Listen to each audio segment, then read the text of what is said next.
When you think of Calcutta, you might picture a city of grand old palaces, the historic capital of British India. But today, it's a city caught in this incredible tug of war. On one side, you have its magnificent, complicated past, and on the other, this relentless push toward an ambitious future. So let's dive into this story, this tale of two cities living in one. And that really brings us to the big question we're digging into today. How does a city so steeped in history and culture actually race towards modernity? What gets saved and what just gets left behind in the dust of progress? This is the tightrope Kolkata is walking right now. And this picture just says it all, doesn't it? On one side, you've got the enduring legacy of the British Raj, grand, ornate, and heavy with history. And on the other, bam, the symbols of a brand new Kolkata, hyper-modern, efficient, and plugged into the rest of the world. The entire story of the city today is happening right in the space between these two worlds. To really get a grip on where Kolkata's headed, we got to look back at where it's been. And its identity wasn't an accident. It was literally carved into stone and marble by the British, who designed it to be the absolute jewel of their empire. You see, the British weren't just putting up buildings. Oh no, they were building statements of power. The Writers' Building was the nerve center of administration. St. Paul's Cathedral, it's like a piece of Gothic England was just dropped right into the tropics. And then, of course, there's the big one, the Victoria Memorial. That was the ultimate exclamation point, built to scream, "We are powerful, and we are here to stay." But here's where it gets really fascinating. That style, it's not purely European. The Victoria Memorial is a masterpiece of what's called Indo-Saracenic revival architecture. British architects were smart. They took their own styles and cleverly blended them with Indo-Islamic and Indian designs they saw all around them. It was a visual mashup, a way of symbolizing British rule over India. And people were blown away. I mean, as far back as 1803, you've got this French traveler calling it one of the finest cities in the world. That's the kind of reputation Calcutta had at its peak. But that carefully constructed, perfect image, it was about to get shattered. Yeah, the 20th century. It hit Calcutta hard. A whole series of political earthquakes just ripped through the city's foundations, unleashing forces that would reshape it in ways its colonial planners could never, ever have imagined. It all kicked off in 1905 with that controversial first partition of Bengal, a classic divide and rule play. Then, just a few years later, boom, the capital gets moved to Delhi. Imagine that, a huge blow to the city's prestige and its economy. But the biggest shocks were still on their way. The 1947 partition of India and then the Bangladesh Liberation War in 1971. Both sent these unbelievable waves of refugees flooding into the city. And here's the bottom line. This city just wasn't ready. It was designed to be this grand, orderly capital, not to handle a human tidal wave. The infrastructure buckled. It was stretched to its absolute breaking point. And that carefully planned facade, it just started to disappear under all this chaotic, unchecked growth.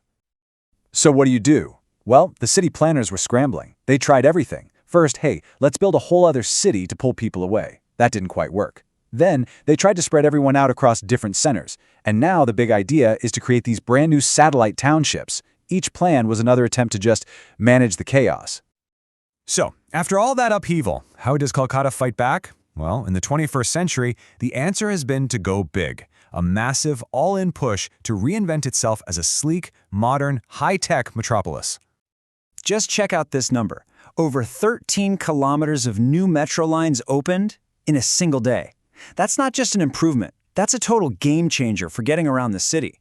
We're talking about connecting the airport and major train stations in a way you could only dream of before. And the effect? Absolutely staggering. A trip that used to take you almost an hour by car now takes 11 minutes. 11! Think about what that does. It's not just about getting to work faster, it completely rewrites the map of the city for people, giving them back hours of their day. And what's fueling all this? Tech.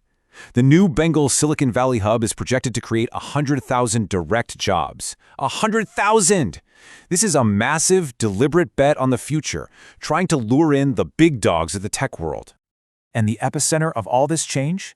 A place called Newtown.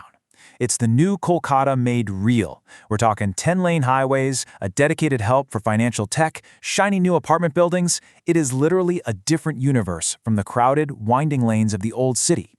But, and this is the big but, this brings us right back to that tug-of-war we started with. All this shiny new development, it has a cost. And a lot of people are starting to ask, Are we losing the very thing that makes Kolkata, well, Kolkata?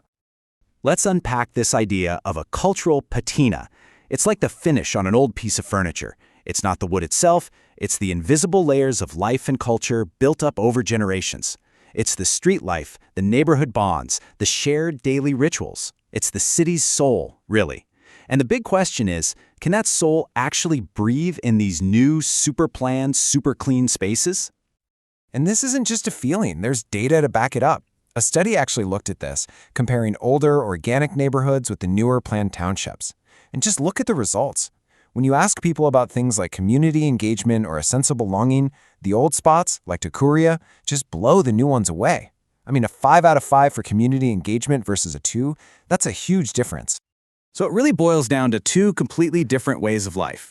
You've got the old Kolkata with its buzzing, vibrant street life and that deep-rooted para culture where your neighborhood is everything. And then you have the new townships, clean, orderly, but sometimes isolating.